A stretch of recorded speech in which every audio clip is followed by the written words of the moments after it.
All right. Welcome, Curt Cignetti, new head football coach at Indiana University, to his first Big Ten Media Days. How's it going?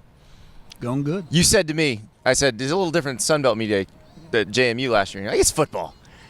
And that's what, do we miss that? Do we miss the point on that as you guys move schools or change, we see teams change conferences? Well, I can't speak for you because I don't know what you're thinking. But for all of us coaches, like we go on vacation, get to know our wives and families again, and then when it gets to be this time of year, we all begin to morph into a different kind of person. Oh, yeah. And then we come out of this thing and take it up another level. And then you're practicing and then playing. Right. So, no, it's an exciting conference with the new additions. It's got a great history, obviously, from way back. Great leadership from Tony. And got a lot of respect for the schools and the coaches in this conference. How different, because the rules changed, everything changed. Like, how different was taking over at Indiana versus when you took over at JMU? You know what? It was a lot different than any of the ones I took over because of the transfer portal. Yeah. It happened really fast. First day on campus, we had 10 offensive starters in the portal and half the defense. They didn't tell me that, but I wouldn't have either. So it was a chaotic December. Yeah. But, you know, we brought 22 new guys in, 2 3-year starters, all conference guys with production numbers, and I felt like we flipped the roster. And then, so from that point on, the transition's been in what I would term smooth. Yeah. And I think what really helps that is I've got so many coaches been with me a long time. Well, and I was wondering about that because as you're flipping the roster, you've got a bunch of coaches who've been with you. You have the experience of playing against some of these guys who you probably saw in the portal. You'd evaluated them and had a pretty good idea what you were looking at. How much did that help when you had 24 hours, 48 hours to figure out, is this somebody we want?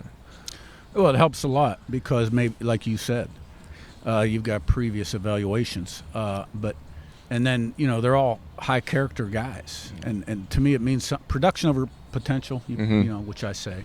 I think that means something when you get on the field and can stay on the field. Yeah, like it's an intangible factor, and the JMU guys, like they're coming from championship cultures, right? So they're helping facilitate the progress you're trying to make in that area. And how much does it help having those guys who've been in your program, who can tell the other players, this is what they expect, this is how we work, this is what our off season's like, so that they're not surprised. Setting the example too on how to do things, because these are some of the best players. And it wasn't the plan, but they just happened to go in the portal. Yeah. So it helped a lot. So we off on 3 talked a lot about the way you guys are recruiting. I know you can't talk about any specific players, but you've come in there and said, we're going after everybody. What is the message when you get these guys on campus about what this program is going to be? That we're going to win, and look at our track record. If it's a quarterback, look at what we've done with quarterbacks. Our last 4 quarterbacks have been player of the year in the conference. That's right. And they were all different, and they all had their skeptics. Mm-hmm. Look at our defensive numbers, receiver number, whatever. But we win, and it's a beautiful campus. We really have nice facilities. And and I tell them all, whatever you knew about Indiana in the past, you got to erase the tape. Yeah. Well, and that is one of the things I'd imagine when you get people on your campus, because I've visited your place, and it is beautiful. It looks, your day-to-day facilities rival anything else in the Big Ten. Was that something that you knew going into the job, or was that something that kind of surprised you? No, I did know that because I'd played here a couple times back in the 80s at Rice, and when I was at NC State, early 2000. And then, really what the Big Ten had done from an expansion TV contract really caught my eye. Yeah. And that probably put it over the hump. Well, and that's something, I always wonder how much coaches follow that stuff, because, they'll all say, when it's all going on, hey, that's above my pay grade. But I'd imagine when you're looking at resources and what you can do, and you think about, well, I've done this at these schools, I've done this at this level. If I had these resources, what would I do? How exciting is it to know you have that now? A lot.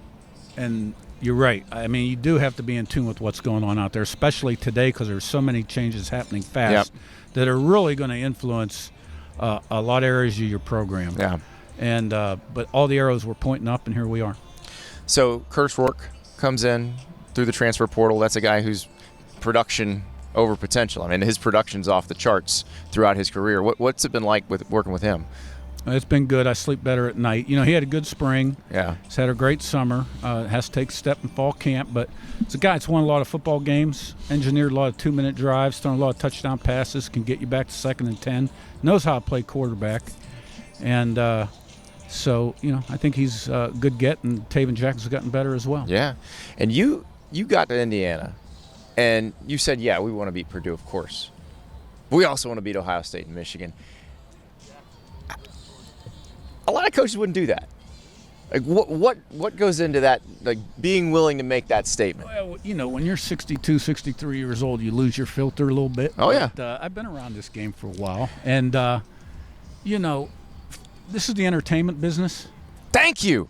I can remember Jim. So few coaches getting the job at Ohio State yeah. and saying, we'll never lose to Michigan again. Or something like that. I Yeah. just took it up a few notches. And plus, it put you out there in the middle of the field, 17,000 people. Yeah. You know, you got to get them charged up. So, Yep. you know, that's your rival. Yep. And then, but that's not where we want to stop. You're sort of setting an expectation level. Exactly. Now, it may have pissed a few people off, but so what? Yep. You know, it's kind of like the locker room talk that the head coach yeah. gives. That lasts about 15 seconds.